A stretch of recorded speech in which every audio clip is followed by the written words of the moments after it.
Name of institute is Srimati M.D. Patel Institute of Physical Science and Research, Anand,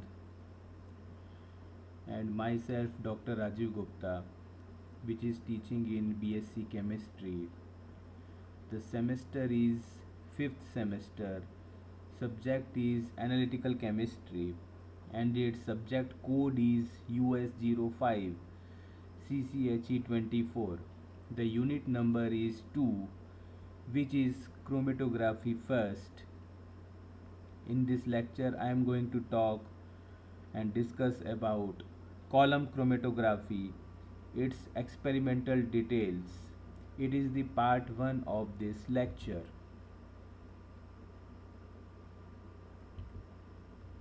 So, what is column chromatography? It is a simple chromatographic technique of separation of various components of a mixture. It is suitable for physical separation of gram quantities of material. Means generally the chromatography technique, column chromatography technique is used for preparative purpose. So when we prepare or do any chemical reaction or we get products, then we have purify or separate these products using the simple chromatography technique, which is column chromatography. So we can separate high amount of samples in gram quantities using this technique. A solvent in this technique act as mobile phase, while a finely divided solid surface, which could be a silica gel or alumina gel, can act as stationary phase.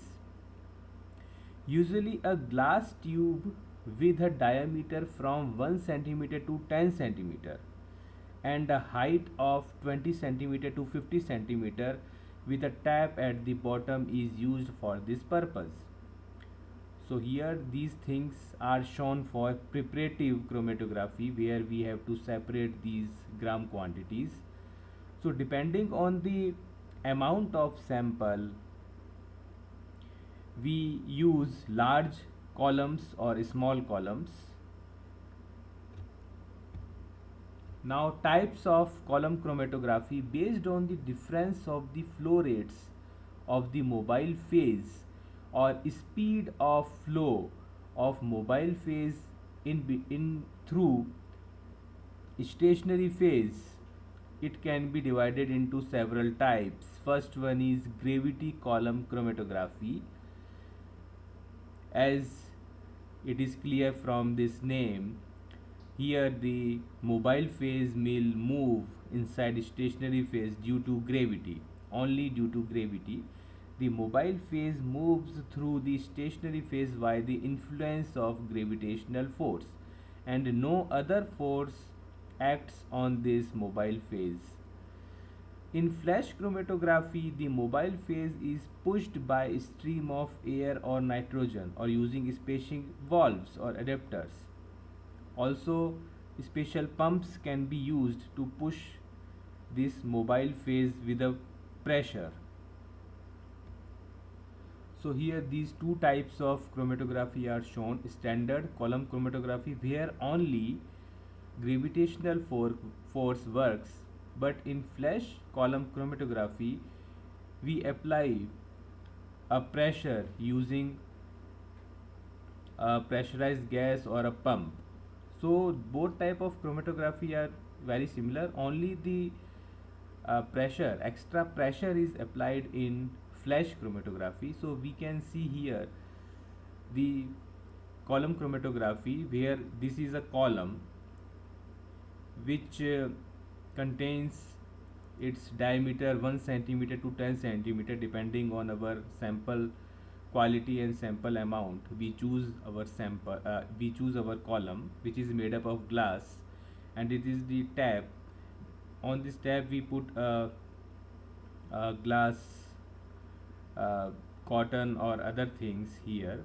This is silica gel or alumina gel, could be silica gel or alumina gel, where which work as a stationary phase, and here it is the solvent or mobile phase. And sample which runs inside in this stationary phase separated accordingly, and various fractions of these outlet or effluent, various fractions of this effluent will be collected in these separate conical flasks or Erlenmeyer flasks. Low and medium pressure column chromatography, the movement of mobile phase is accelerated by using pumps that generate low or medium pressure. This is also one type of flash chromatography which increases flow rate and shortens the time of separation. So from this upside, uh, uh, specific pressure will be applied using these pumps to accelerate the movement of this mobile phase inside the column. Now the fourth is vacuum liquid chromatography. Here, instead of applying pressure on mobile phase, we create vacuum inside the collecting chamber. As shown here, this is round bottom flask. In this round bottom flask, we create somewhat vacuum using a vacuum pump, and due to this atmospheric pressure, the movement of mobile phase increases inside the stationary phase. So the movement of mobile phase is accelerated by creating vacuum using vacuum pumps. The adsorbent is applied dry into a sintered glass funnel. A specific type of funnel is used as a column. We can say it is work as a column, where a sintered glass funnel which contains a very uh, low small pores containing sintered glass, on which the silica gel material or high surface area material is put. The sample is applied by a dry method or as solution. Then the mobile phase is added portion by portion and vacuum is applied after each portion to collect each fraction. So here only vacuum, due to vacuum, the extra atmospheric pressure is applied on this.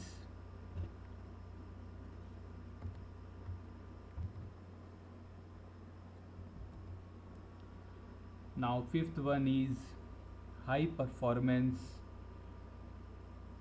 liquid chromatography or HPLC. As in HPLC, the column chromatography technique is used. Here also very high pressure is applied on the column or mobile phase using very strong pumps. Here the flow rate of the mobile phase is severely decreased because here particle size of the mobile phase stationary phase is very low in 5 or 6 micron region. So there are very small pores are present in in stationary phase. So the flow rate of mobile phase will be very slow inside the column. High pressure pumps are used to push the solvent through the column, which is in this case must be made of stainless steel. So here instrumentation is shown for HPLC instrument.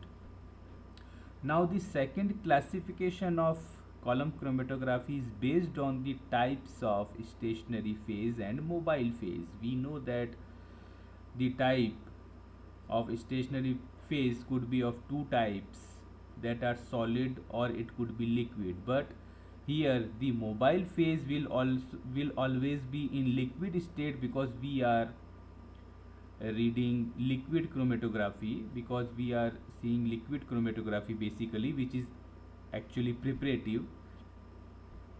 So liquid solid chromatography and liquid liquid chromatography, in both types the mobile phase physical state is liquid, but the physical state of stationary phase is changed. In first it is solid, but in second it is liquid. So This first one is known as adsorption chromatography or classical column chromatography, where the stationary phase is solid.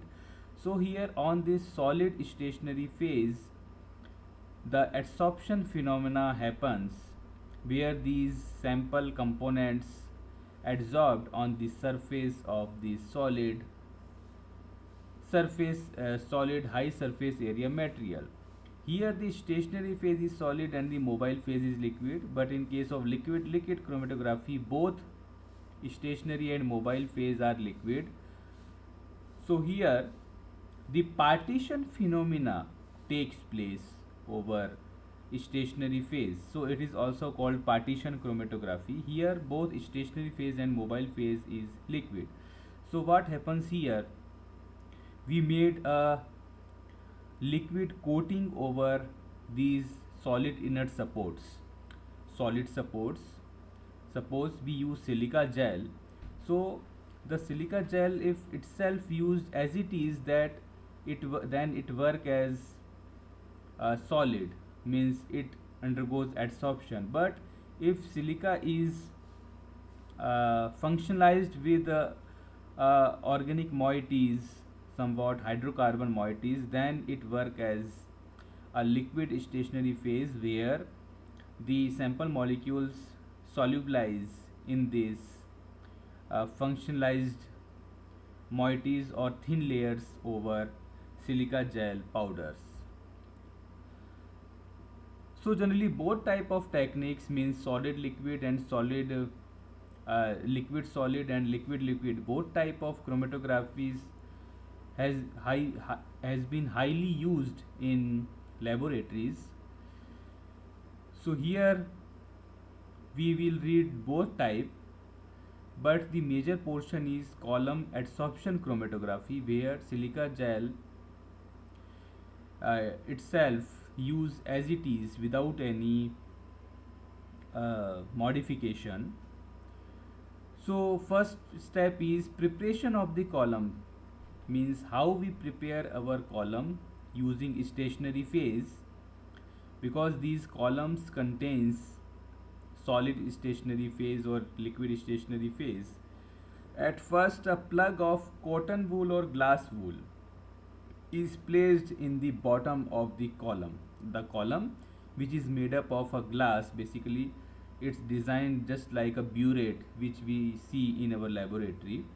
So a cotton wool plug or glass wool plug will be placed at the bottom. So on this glass wool and cotton wool, we can easily put or set our stationary phase. This cotton wool pressed down evenly, then some cleaned washed sand can be poured on the top of the plug to form a thin layer. Why we are doing these things, or we are putting these sand or these things? Because we have to make a strong column, and no particle of the stationary phase should go outside the column during experiment. So these are the packing of the bottom of this column, where on this we have to put our stationary phase, which are very fine powders. The sand serves to give a flat base to the column of adsorbent when cotton wool is used instead of sintered glass. Because if we already have sintered glass, then we don't need to put these sand. But if we are using cotton wool or glass wool, then we have to put some sand over it to make a base, a perfect base. This is a diagram of column, where we can see here a glass wool or cotton wool which is set at the bottom of this column. Over this we can clearly see a sand layer, very thin base layer of sand, and over this we put our silica gel or alumina gel high surface area material. Okay, The adsorbent is applied to the column in two ways. So these are the two packing methods of our adsorbent or stationary phase or silica gel materials. First one is dry packing and second is wet packing. So first we see dry packing. In this method, the dry adsorbent or dry silica gel is poured to the column directly. Okay. Vibration vacuum pump is applied to get rid of air bubbles. Then the mobile phase has passed through the adsorbent. After pouring these adsorbent, we apply vibration on this column, or we apply a somewhat pressure using vacuum pump to get rid of air bubbles which are generated, which could be created during this packing. So what are the demerits of this packing? The air bubbles are entrapped between mobile phase and stationary phase. So because in this dry packing, the all the particles of stationary phase will not be completely packed during this preparation. So when we start our actual experiment, when mobile phase is passing through this stationary phase, then somewhat air bubbles could be entrapped between these two phases. So it is the first demerit. Also, column may not be uniformly packed. And third one, cracks may appear in the adsorbent present in the column. So due to these demerits, generally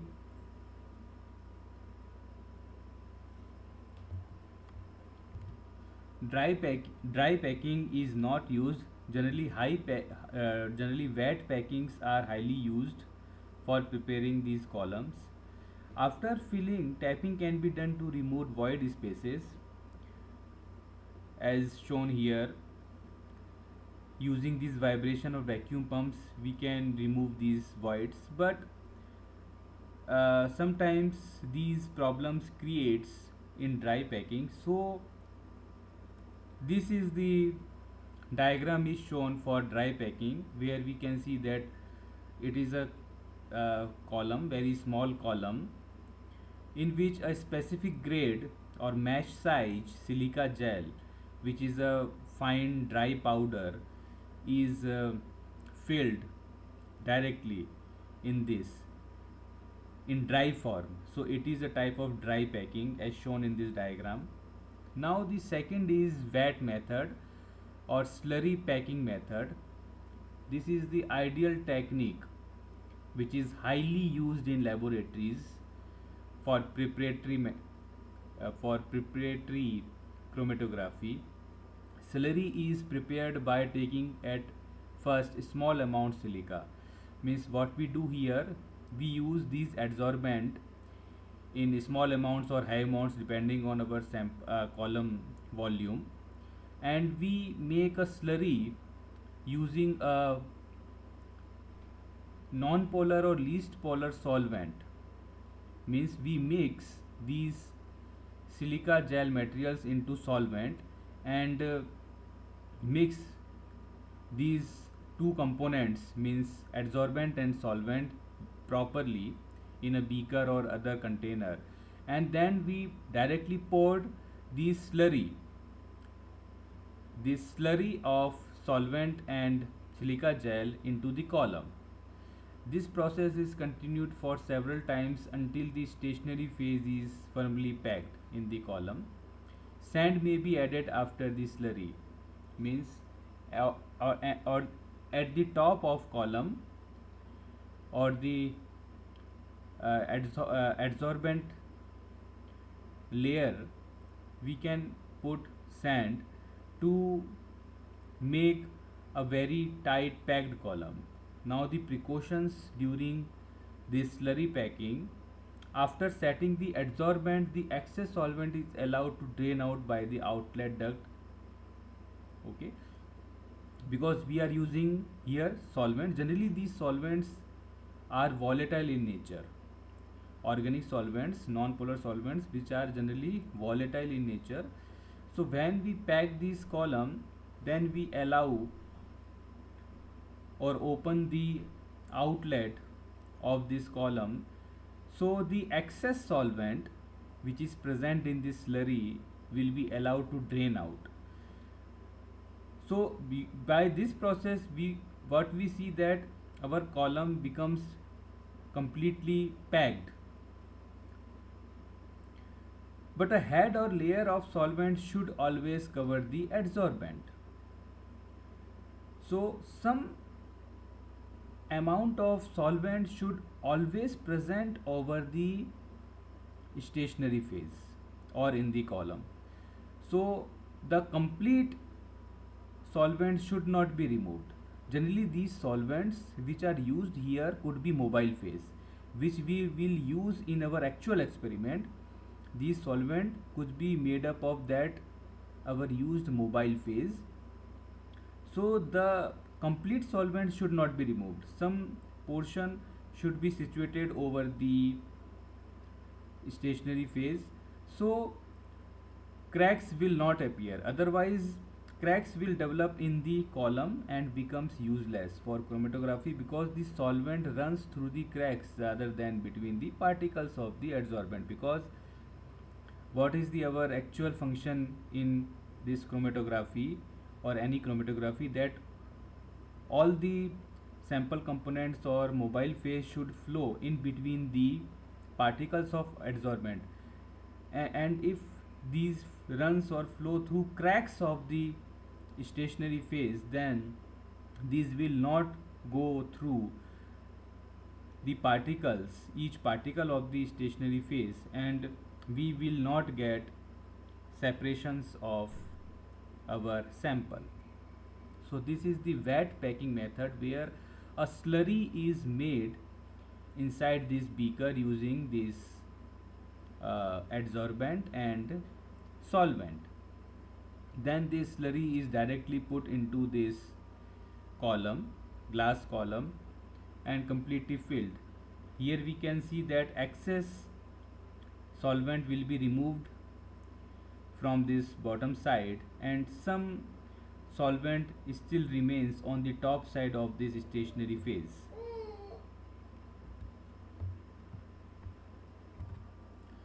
Now introduction of sample, how we introduce our sample. So the loading of sample could be wet or dry depending on the nature of sample and nature of our column. The sample is placed at the top of the column or stationary phase as a band either by two ways. Wet application. In this process we dissolve our sample in the initial mobile phase and apply by pipette to the top of the column. Okay, this is applied just that way as we apply our mobile phase. So this sample is dissolved in mobile phase and apply by pipette to the top of the column. This is very good method, but in most of the cases the samples are not soluble in the initial mobile phase. Sometimes we see our many compounds which are present in our sample are not properly soluble in or we can say their solubility is very low. Their solubility in this mobile phase is very low. Then what we do, we can directly load these samples without dissolving mobile phase. So for this purpose we use dry loading. What we do here, we dissolve sample in volatile solvent, or without dissolving it we can make a mixture of sample, solution or itself sample in the adsorbent. Okay, and this mixture will be applied over the stationary phase. So what we do here, the sample solution, if suppose sample is soluble in a mobile phase or in a proper solvent, then it will be adsorbed it will make adsorbed on small weight of adsorbent or stationary phase like silica gel, and this adsorbed solvent over stationary phase will be applied or put over the stationary phase inside the column. So first we vaporize these solvents from the uh, adsorbed sample. Then this dry mixture of adsorbent and sample will be applied directly over the stationary phase or loaded over the column or stationary phase. So these are the two introduction types of sample, which is wet application and dry loading, means wet loading, where we put this sample which is dissolved in mobile phase directly on the column. But in dry loading we make a mixture of this adsorbent and sample, or generally the sample will be adsorbed on this adsorbent, a small amount of adsorbent, and this adsorbent plus sample will be applied over the column. So it becomes the part of that stationary phase on the top side of the column, and over it or on it we apply mobile phase, and the separation of sample component starts inside the column. This is the introduction of sample. We can see here we can put dry loading or wet loading. So what we do, a mobile phase which is already filled over this stationary phase, we directly apply our sample like this. This is a yellow colored sample we can observe here. This is the separation of mixture inside the column. Here we can see the top portion which is filled with mobile phase. Here the mixture of compounds, these mixture of compounds which are present in our stationary phase or adsorbed in stationary phase. Here this is the complete long length covered by this adsorbent or stationary phase. Here we can see glass wool and this plug.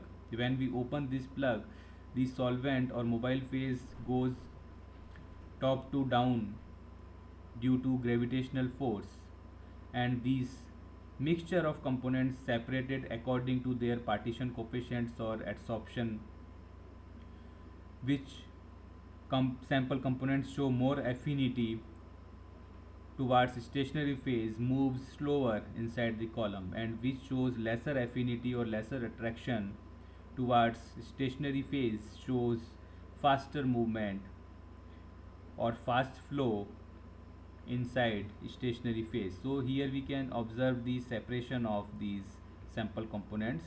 If these components are colored in nature, then we can clearly observe separate bands, colored bands inside the column. Now the eluting the sample. Once the sample solution is added onto the silica, eluent is added to the top of the column. Eluent means that is our mobile phase at a rate sufficient to ensure a head of liquid on the top layer of sand at any point of chromatogram development. The composition of the eluent can be changed as the column progress. So in this preparative column chromatography, we can change our mobile phase composition at any time. Suppose if our sample components have very large or wide range of polarity and nature, so we can change our mobile phase composition, so the components which are which have more affinity with stationary phase could be separated afterwards. The constituents of the sample will pass down the column at varying rates depending on the affinities with stationary phase and mobile phase. So we can see here that in liquid chromatographies, generally in liquid chromatographies, the sample components show attraction or interaction with stationary phase as well as mobile phase. If we change the composition of mobile phase, then the uh, interaction of the sample components can be increased or decreased with stationary phase depending on their polarity or their nature. Collecting the eluate from the column. Eluate means sample component which is uh, coming out from column with mobile phase or solvent. The eluate is collected as it is released from the column in small volumes of 5, 10 or 15 ml test tubes, or we can use Erlenmeyer flasks for the collection of these various fractions which are coming out from the columns. So how we do analysis of these fractions? These fractions are analyzed by thin layer chromatography because various sample components will come out one by one in this column. So these fractions which are coming out, we have to analyze using a special technique like thin layer chromatography. Similar fractions are combined. Suppose a fraction which is coming out from column and collected in many test tubes or many Erlenmeyer flasks, and these all flasks show same result using these techniques. So we can say that the same component is present in all the flasks. So we can combine these all fractions which are present in different test tubes. If the fraction contains a single compound, the solvent is evaporated to obtain the pure compound. So these all things are shown here for preparative chromatography, where these all fraction if contains single compound, then we combine these all together and evaporate our used mobile phase, and the remaining will be the pure compound in our container. These pure compounds then further can be analyzed using various techniques. But if the fraction contains more than one component, then they are separated using another suitable technique, or we can run another new chromatography column.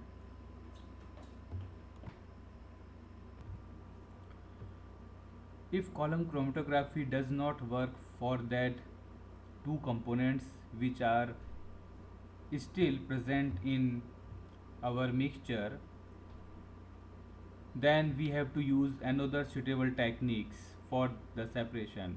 But we can apply a second another chromatography, column chromatography, where we can change our stationary phase or mobile phase. Then we can separate these mixed fractions, mixed components.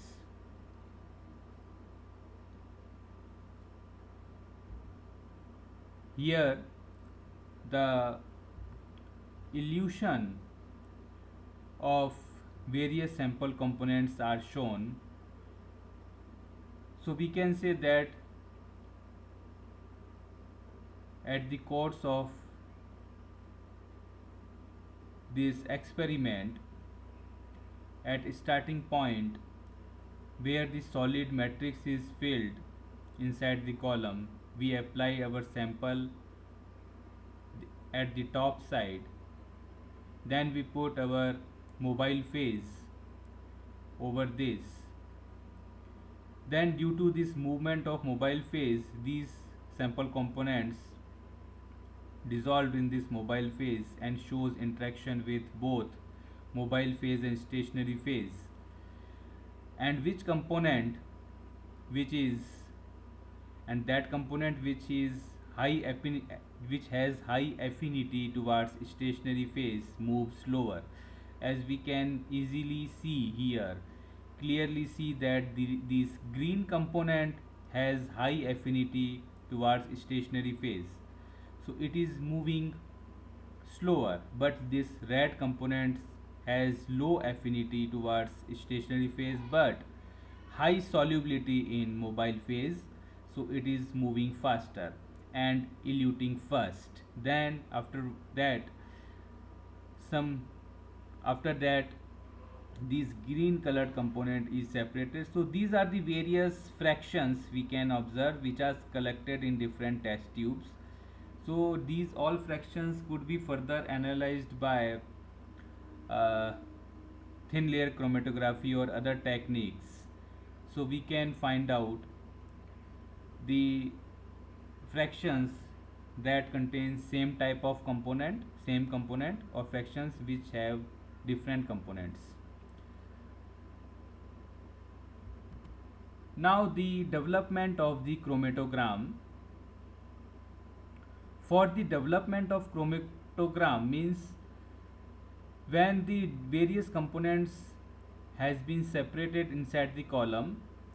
So if these components are colored in nature, so these colored bands we can clearly see with our eyes. So this type of colored column with various bands is called as chromatogram. So the development of this chromatogram or separation of various components inside stationary phase could be done using two techniques. First one is isocratic elution technique and second is gradient or stepwise elution technique. These both type of techniques I will discuss in the next portion or next part of this lecture. Thank you for listening this lecture.